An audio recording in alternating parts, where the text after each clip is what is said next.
Hello, my friends. This is Natasha, founder of On Purpose Projects, bringing you another tip about how to create a high performance business website. I had an interesting call with a client the other day. They're looking to make some changes to their website. And he's like, we're thinking about adding these landing pages and we're creating this product and, we're writing a book and they're a consulting company and they're looking for ways to diversify their revenue because they do mostly consulting, but that's their highest ticket item. But they're trying to like add some revenue streams before that. And he was like, we're thinking about doing this and we were writing a book and we have this digital download and we have all these things. And he's like, what do you think? And and I said, well, it doesn't matter what I think. It matters what your client thinks.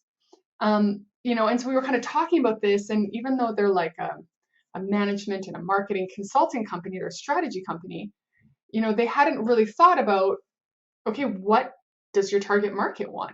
Right? Because that's the thing when you're creating an offer, whether it's a free offer or a digital product or something to download or something to buy, you have to think through the user flow, through the buying experience of your target market. So let's say, example, in his case, their high ticket item is like organizational strategy, where their team comes in, corporate, working in the boardroom, figuring stuff out, expensive, billable, retainers, like big ticket, right?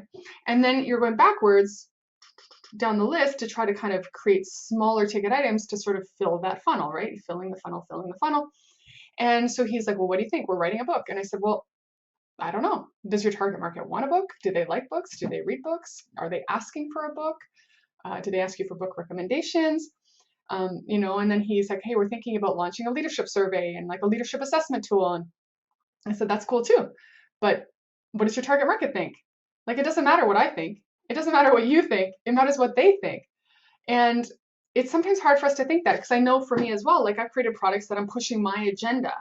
I'm pushing what I think is important and what I think matters, as opposed to kind of reverse engineering sales conversations I have where people do have questions and they want extra support and extra resources. And, oh, do you do this? And they ask you questions about your service offering. And maybe you don't do that service, but maybe you could add it in. And so it's about keeping your ears open.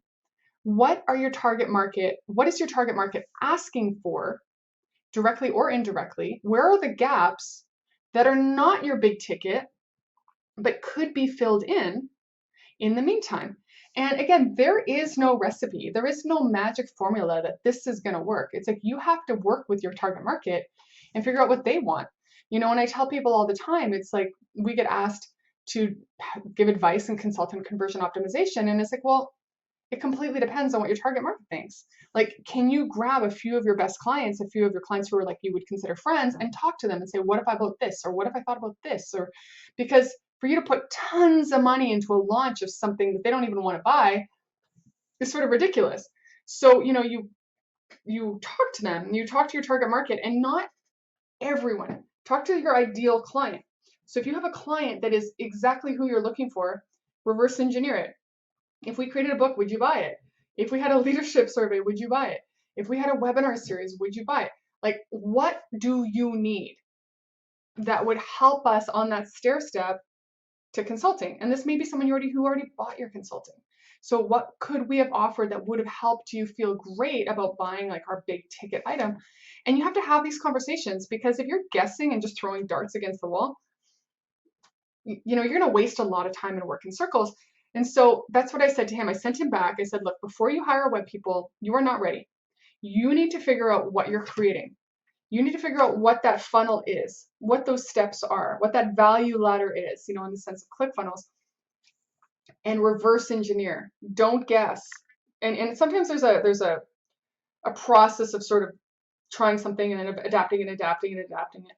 But let's say, for example, that you wanted to run a webinar series and you sent out, a couple questions to your target market saying, hey, if we've launched a webinar series, would you want to come? And they're like, no way, man. Hey, sounds cool, but we're way too busy. Webinars, no, we're not really into it. Like, and don't do it. But hey, we're creating an ebook, amazing. Oh my gosh, does it have a workbook with it? Yeah, it's got a workbook. Write the ebook, write the workbook. Like, don't waste time. Just ask the questions. Don't guess. Don't try to mind read. Get the data and then create your free offer. Create your small ticket item and tweak it, adapt it, improve it as you go. And as another thing as well, though, is keeping in mind, like as you're going through your process with your clients, we all do this. We all notice gaps where there's constant roadblocks or constant problems. It's like, okay, is there an item in that sales journey that would smooth the curve, that would help, and create that thing, create that service, create the product that could be billable, but it also helps you in that journey, like in your client experience.